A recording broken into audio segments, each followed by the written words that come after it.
Hello sa inyo mga kasama, welcome po sa panibagong episode ng channel natin. So ngayon meron tayong baby hole na pag-uusapan. Ito more on training kung paano umihi o dumumi yung ating anak. Lalo na kung di pa sila marunong sa toilet talaga. So dito magiging parang training nila. So portable toilet to. So tingnan na muna natin. So ano ang itsura niya.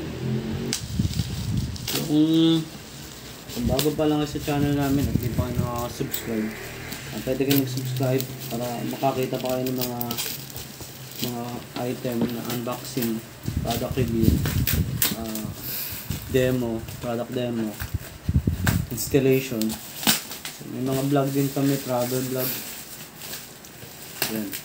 Kung mga gusto niyo yung mga ganyang content, pwede dito sa channel na to. Ano natin to?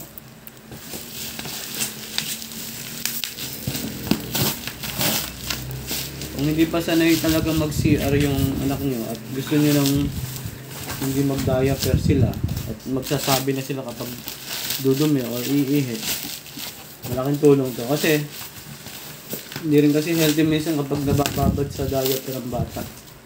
Magkakaroon ng infection at the same time parang UTI ba. So pag nagkaroon ng ganun, may tendency lagnatin yung bata, buhin, kasipon. So, worst pa niyan, baka ma-admit pa. So, may iwasan natin yan. Kasi minsan, nabababad sa ihi dahil sa diaper ba, pupuno. Lalo na kung nakakalimutan paltan agad. Lalo na sa gabi. So, ito at least, marunong na sila magsabi.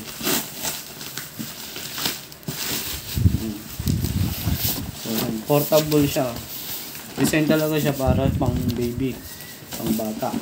Yung itsura niya. Tingnan natin.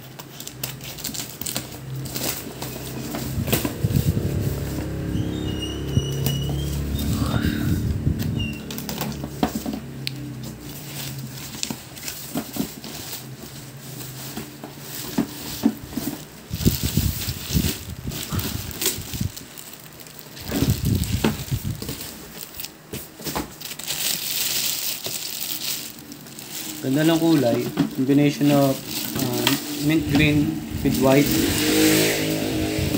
Tingnan natin kung ano magiging tsura. Portable bowl, toilet bowl. So, ito yung nasa ilalim. So, mamaya, tingnan natin ito kung paano. Tingnan muna natin siya. Tingnan natin kung may manual. So, tapos ng user manual. So, yan. Parang ordinaryong katulad din ng pang matanda. Pinagkaibahan nga lang, mas maliit at portable. So makikita nyo dito, may foam siya para kapag umupo yung bata, komportable. Pwede rin naman dito, kung kapag medyo lumaki-laki na siya. Ayan. So maganda punasan muna, medyo malagkabok. Ayan, may foam dito. Yan, ito naman dito niyo ilalagay ito. Yan. Yan. Pag pumupo siya, diretso siya dito or umihi. So, tendency niya pagkatapos niyo, punasan niyo, siyempre hugasan niyo yung puwit niya.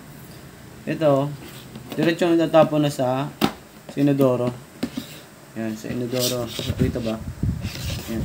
So, kumpletahin natin, no? Para magmukha ka talaga siyang toilet. Para ma-recognize niya. Ikakabit nyo to. Ito, di ba sa toilet, inodoro, meron siyang parang flash. Yan. So, dito nyo ilalagay yan. Yan. Para mas matibay, meron siyang tornilyo dito sa loob. Yan. Ito tornilyo nyo doon sa loob na yun. Papasok siya dito. May washer naman eh. So, para mas matibay. Para mas ma-recognize ng bata yung itsura niya. Para kapag sa tunay na inodoro or sa toilet talaga, ma-recognize niya yan. Pero wala talaga siyang purpose na ganyan. Yung parang sabi mo, lalagyan ng tubig. Siguro, pwede kang maglagay ng something dito. Diaper or tissue. Pwede. Pero yung sasabihin mo maglalagay ka ng tubig, wala siyang magiging purpose. Kasi hindi naman siya lalabas talaga doon sa kanya.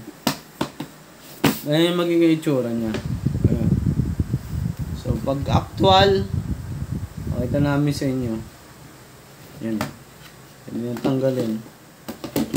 Ganito yung magiging itsura. So, kung interesado kayo sa product na to, pwede kayong mag-iwan sa description box ng link niya kung saan nyo mabibili. So, yun. Yan. Ganyan ang itsura niya. Ang cute nga eh. So, yun lang po. And sana nagustuhan nyo itong content na to. Don't forget to like and share na rin yung video namin. So, yun lang po.